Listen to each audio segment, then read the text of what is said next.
தமிழ்நாட்டில் வரப்போகிற எலெக்ஷனில் விஜய்க்கு ஆதரவு தெரிவித்து வாக்களிக்கிறவங்கள யாருன்னு வந்து நினைக்கிறீங்க?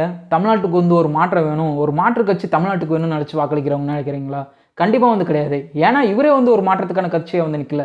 இவங்க இலவச பொருட்கள் கொடுத்தா நானும் வந்து இலவச பொருட்கள் கொடுப்பேன், நீங்கள் 2000 ரூபா கொடுத்தா நான் 2500 வந்து கொடுப்பேன் தான் வந்து அவங்கள ஒரு கட்சியாக வந்து நிற்கிறாரே தவிர இவர் ஒருபோது வந்து ஒரு மாற்று அரசியல் பேசி ஒரு மாற்றத்துக்கான கட்சியாக வந்து நிற்கல. இது ஒரு மாற்றத்துக்கான கட்சியாகவே முன்னெடுத்து வந்து நிற்கல. இருந்தாலும் வந்து விஜய்க்கு வாக்களிக்கணும்னு எதுக்காக வந்து நிற்கிறாங்க? தமிழ்நாட்டில் மற்ற ரசிகர்களை விட விஜய் ரசிகர்கள் தான் அதிகங்கிற அந்த வெயிட்டை காட்டணும், அந்த மாசம் காட்டணுங்கிறதுக்காக மட்டுமே வந்து விஜய்க்கு வாக்களிக்கிறதுக்காக வந்து நிற்கிறாங்க. வேறு எந்த ஒரு காரணமும் கிடையாது. தமிழ்நாட்டு மேலே அக்கறை எடுத்தோ இல்லை தமிழ்நாட்டுக்கு ஒரு மாற்றம் வேணும்னு நினச்சோ வந்து நிற்கல. நான் ஏன் அப்படி சொல்கிறேன்னு பார்த்தீங்கன்னா, இப்போ ரீசெண்டாக ஒன்று நடந்துச்சு. விஜய் முகத்தை பார்க்கறதுக்காக 3 கிலோமீட்டர் வந்து சாக்கடையிலே நீந்தி போய் விஜய் முகத்தை பார்த்துட்டு வந்திருக்கான்.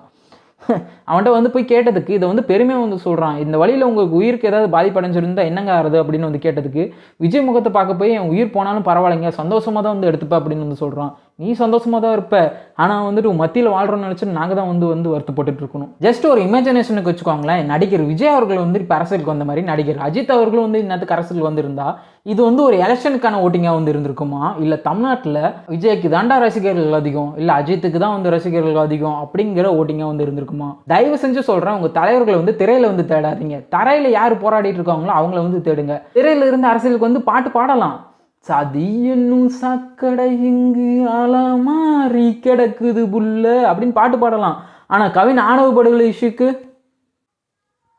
அடுத்த லைனு, போராட்டத்தில் மதத்தை திணிக்கும் மதவாதம் இருக்குது புல்ல அப்படின்னு பாட்டு பாடலாம். ஆனால் திருப்பரங்குன்ற இஷ்யூக்கு